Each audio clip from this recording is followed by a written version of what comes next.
Assalamualaikum warahmatullahi wabarakatuh. Teman-teman, perkenalkan nama saya Lis Nurendah dari Prodi Teknik Industri. Teman-teman, pastinya udah tahu kan apa itu listrik? Nah, kali ini saya ingin menjelaskan sedikit tentang listrik. Yuk kita simak videonya.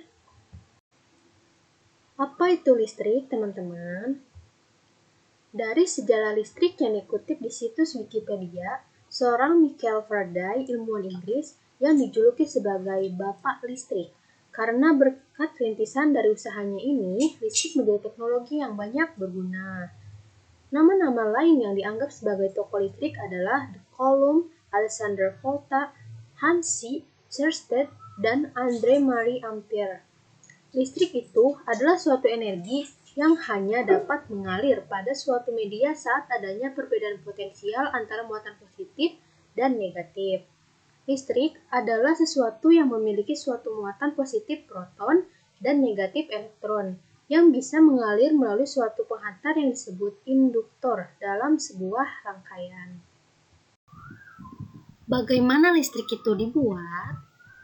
Pembangkit listrik mengubah sumber daya seperti minyak, batu bara, air, matahari, angin, dan gas alam menjadi listrik.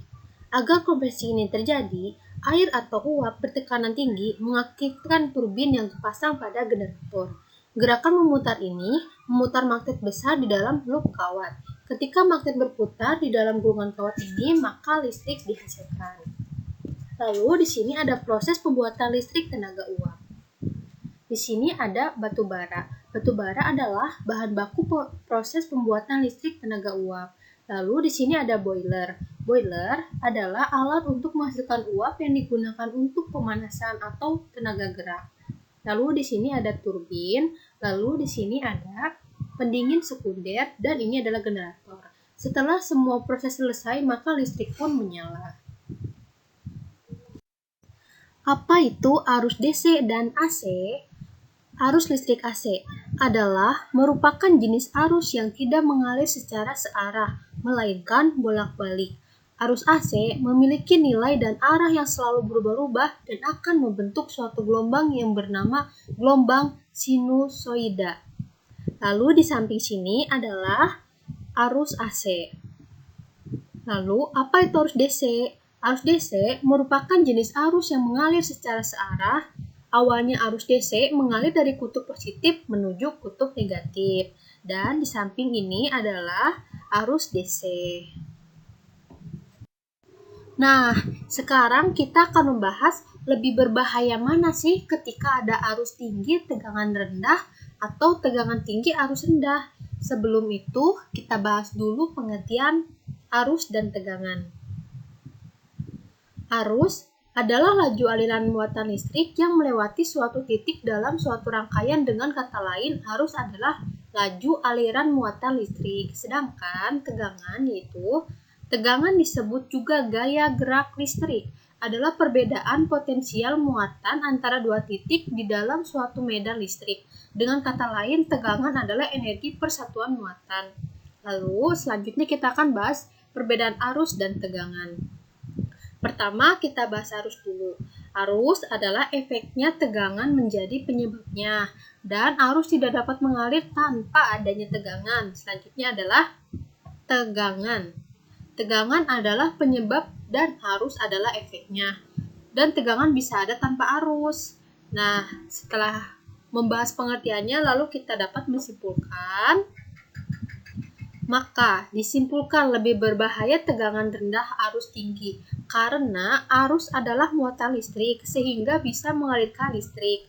Apabila arus listriknya tinggi, maka bila terkena tubuh manusia akan tersetrum. Pada penggunaan yang bagaimana sih ketika arus tinggi tegangan rendah dan tegangan tinggi arus rendah? Di sini saya akan menjelaskan contohnya. Contoh tegangan tinggi arus rendah yaitu sebuah listrik PLN yang mengalirkan listrik oleh arus listrik melalui transformator dan arus diperkecil sampai ke konsumen. Lalu ini contohnya, ini dari PLN diperkecil sampai ke konsumen. Lalu contoh tegangan rendah arus tinggi yaitu sumber listrik yang dimaksud bisa berasal dari genset dari PLN atau apapun yang bisa menghasilkan tenaga listrik, seperti misalnya baterai, solar, sel. Apa sajakah peran penting otomasi industri bagi perusahaan? Sistem otomasi industri pada manufaktur adalah penggunaan mesin intelijen di pabrik, sehingga proses manufaktur bisa dilakukan dengan mengurangi peran manusia.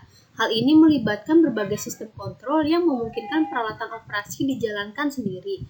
Dan tentu saja, dengan sedikit intervensi manusia, tugas yang membutuhkan kecepatan, presisi, dan juga daya tahan.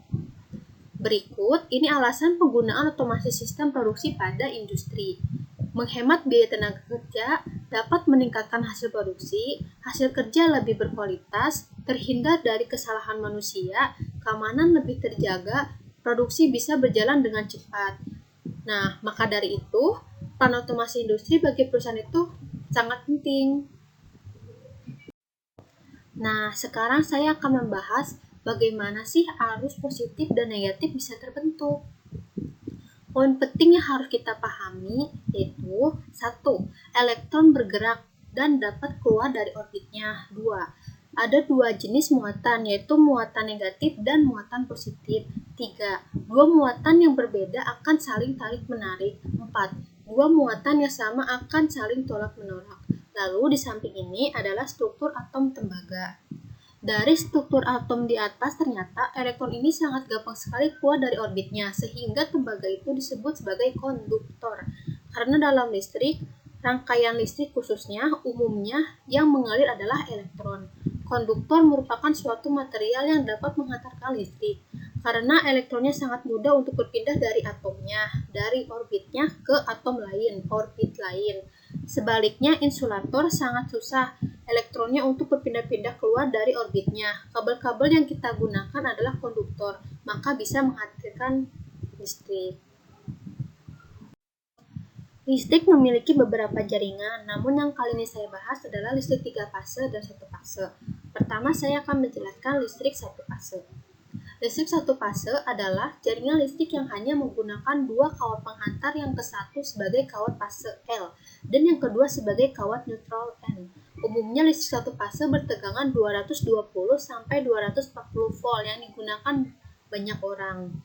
Ini adalah contoh jaringan single fase. Lalu listrik 3 fase. Listrik 3 fase adalah jaringan listrik yang menggunakan 3 kawat fase R, S, T dan 1 kawat neutral N atau sering dibilang kawat ground. Menurut istilah listrik 3 fase terdiri dari 3 kabel bertegangan listrik dan 1 kabel neutral. Umumnya listrik 3 fase bertegangan 380 volt yang banyak digunakan industri atau pabrik. Dan ini adalah contoh jaringannya. Jaringannya memiliki 3 kabel. Yang warna hitam fase 1, yang warna merah fase 2, yang warna biru adalah fase ketiga.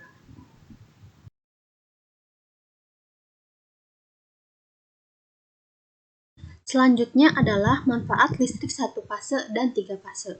Berikut adalah manfaatnya. Listrik 1 fase. 1. Digunakan di sebagian besar rumah dan usaha kecil. 2. Mampu memasok banyak tenaga untuk sebagian besar pelanggan yang lebih kecil, termasuk rumah dan usaha kecil non-industri. 3. Cukup untuk menjalankan motor hingga sekitar 5 horsepower. Sebuah motor fase tunggal menarik arus yang jauh lebih besar daripada motor 3 fase yang setara, membuat daya 3 fase menjadi pilihan yang lebih efisien untuk aplikasi industri. Listrik 3 fase. 1. Memiliki daya listrik yang besar sehingga mampu memenuhi kebutuhan listrik pada tempat-tempat yang membutuhkan daya listrik besar seperti industri dan hotel. 2. Kabel yang digunakan bisa lebih kecil sehingga lebih hemat biaya. Hal ini dikarenakan listrik 3 fase menggunakan tegangan yang lebih tinggi, sehingga menyebabkan arus listrik yang mengalir menjadi lebih rendah. 3. Karena dayanya yang sudah besar, maka untuk menjalankan motor 3 fase tidak lagi memerlukan kapasitor. Lalu, yang selanjutnya saya akan membahas cara pemasangan listrik 1 fase dan 3 fase. Pertama-tama yang saya bahas adalah cara pemasangan lampu dan saklar dalam instalasi listrik 1 fase adalah sebagai berikut. 1. Pastikan MCB dari PLN dan MCB pembagi dalam kondisi off atau mati sebelum melakukan instalasi, untuk langkah pengamanan agar tidak tersengat aliran listrik. Siapkan peralatan-peralatan seperti tang potong, tang kombinasi, tespen, dan obeng. Sediakan 2 buah kabel dengan warna berbeda, contohnya merah dan hitam. Kedua, kita akan lakukan instalasi kabel fase atau tegangan untuk saklar terlebih dahulu. Menggunakan kabel merah sebagai tanda kabel instalasi fase atau tegangan. 3. Sambungkan kabel merah dari meteran PLN menuju input MCB pembagi terlebih dahulu. Sebagai pengaman untuk menghindari korsleting yang terjadi dalam rangkaian instalasi. Sambungkan kembali kabel berwarna merah dari output MCB pembagi menuju salah satu input terminal pada saklar. Sambungkan kembali kabel berwarna merah dari output saklar menuju salah satu terminal lampu. Untuk saklar seri, jumlah terminal output sesuai dengan banyaknya tombol yang tersedia. Keempat, instalasi kabel 0 atau neutral, kita gunakan kabel berwarna hitam. Sambungkan kabel hitam dari meteran PLN langsung menuju terminal lampu. 5. Nyalakan MCB meteran PLN. Tes menggunakan tesnya pada outputnya apakah tombol listrik sudah on atau nyala. Jika sudah oke, nyalakan MCB pembagi. Tekan tombol pada saklar, maka lampu akan menyala. Matikan tombol saklar, maka lampu akan padam. Nah, berikut ini di samping adalah rangkaian listrik satu fase pada saklar. Yang selanjutnya adalah cara pemasangan panel listrik 3 fase pada kWh meter. 1. Kabel SR 4x16 mm milik PLN memiliki ciri atau kode khusus sebagai penestu RST dan N. Jika diraba dengan jari, kabel SR memiliki sirip atau garis halus di sepanjang kabel. Kabel SR dengan satu garis adalah R. Kabel SR dengan ciri 2 sirip atau garis pada kulit kabel adalah S. Kabel SR dengan ciri 3 garis adalah T dan N. Ditandai dengan kabel SR polos tanpa ada garis pada kulit kabel. 2. Pasangkan sepatu kabel pada keempat ujung kabel SR dan bautkan ke masing-masing plat konduktor pada panel listrik 3 fase. 3. Pasangkan juga kabel RSTN dari plat konduktor sebagai input arus listrik 3 fase ke stand meter atau meteran listrik. 4. Lubang nomor 1 pada kWh 3 fase adalah input kabel R dan lubang 2 adalah output. Kabel R, lubang 3 input kabel S dan lubang 4 output kabel S. Begitu seterusnya sampai kabel N neutral. Jika ada bingung, saya akan pakai bahasa lain. Lubang ganjil adalah input arus masuk dan lubang genap adalah output arus keluar. Perhatikan contoh diagram panel listrik fase di samping dan ikuti sesuai pada gambar. Kelima, kabel output RST dari kWh dihubungkan pada MCB 3 fase sebelum akhirnya diaplikasikan ke instalasi gedung atau panel listrik dalam gedung. Output N netral dihubungkan ke plat konduktor sebelum dihubungkan ke panel dalam gedung. 7. Plat konduktor itu sendiri difungsikan sebagai penghantar arus listrik yang aman dan tahan terhadap panas. 8. Terakhir, pasangkan modem kWh 3 fase sesuai petunjuk gambar yang tertera pada kotak pembungkus modem. Berikut di samping adalah contoh pemasangannya seperti ini. Arus pada PLN menggunakan arus apa? Terus kenapa PLN menaikkan tegangan? Berikut jawabannya. PLN menggunakan arus bolak-balik AC karena arus listrik searah DC kehilangan sebagian besar energinya sewaktu disalurkan pada tegangan tinggi. Sedangkan kenapa PLN menaikkan tegangan? Alasannya karena rumusnya E daya listrik sama dengan volt dikali arus listrik. Rumus di atas merupakan rumus daya listrik. Daya listrik merupakan hasil perkalian antara besar tegangan dan besar arus listrik. Contoh, sebuah baterai mengeluarkan tegangan 12 volt dan arus listrik sebesar 15 ampere. Maka daya baterai tersebut adalah 12 dikali 5 sama dengan 60 volt. Sesuai dengan rumus daya listrik di atas, untuk daya yang sama jika tegangan diperbesar maka arus listrik akan semakin kecil. Demikian pula sebaliknya. Pembangkit listrik dapat mentransmisikan listrik dengan arus yang besar serta dengan menggunakan tegangan yang rendah. Namun hal tersebut dapat menjadi masalah karena semakin besar arus listrik, maka semakin besar pula panas yang dihasilkan dapat mengakibatkan kabel penghantar menguap karena panas yang ditimbulkan. Selain itu, energi listrik yang hilang juga cukup besar karena hambatan kawat penghantar. Dibutuhkan pula penampang kawat penghantar yang digunakan, berarti semakin mahal pula biaya yang harus dikeluarkan. Semakin panjang kawat penghantar, maka akan semakin besar pula hambatan listrik. Jika dihubungkan dengan rumus di atas, maka akan menyimpulkan bahwa energi listrik yang hilang akan cukup besar. Nah, di atas adalah penjelasan mengapa PLN menaikkan tegangan. Dan yang terakhir, saya akan membahas tentang magnet, kutub magnet, dan bagaimana magnet itu bisa dibuat. Magnet adalah suatu kemampuan sebuah benda untuk menarik suatu benda-benda lain yang berada di sekitarnya. Magnet juga bisa dibuat dari sebuah bahan besi, baja, dan campuran logam lainnya. Kutub magnet merupakan bagian ujung magnet yang mempunyai kekuatan paling besar dibandingkan bagian magnet lain untuk menarik partikel-partikel besi. Ada dua buah kutub magnet, yakni kutub utara dan kutub selatan. Lalu jenis-jenis magnet. Secara garis besar, magnet terbagi menjadi dua bagian, yakni 1. Magnet alam. Magnet alam merupakan salah satu jenis magnet yang sudah memiliki sifat kemagnetan yang secara alami, yang artinya tanpa adanya campur tangan oleh manusia. Contohnya, yaitu Gunung Ida di Magnesia yang bisa menarik sebuah benda-benda di sekitarnya. Yang kedua adalah magnet buatan. Magnet buatan yaitu salah satu jenis magnet yang dibuat oleh manusia. Jenis magnet buatan ini dibuat dari bahan-bahan magnetik yang kuat seperti besi dan baja. Magnet buatan ini terbagi lagi menjadi dua, yakni sebagai berikut. Yang pertama, magnet tetap permanen, yaitu salah satu jenis magnet yang mempunyai sifat kemagnetannya bersifat permanen, meskipun proses dalam pembuatannya sudah dihentikan. Yang kedua, magnet sementara, remanen, yaitu sesuatu magnet yang memiliki sifat kemagnetannya hanya sementara, yakni hanya terjadi selama dalam proses pembuatannya.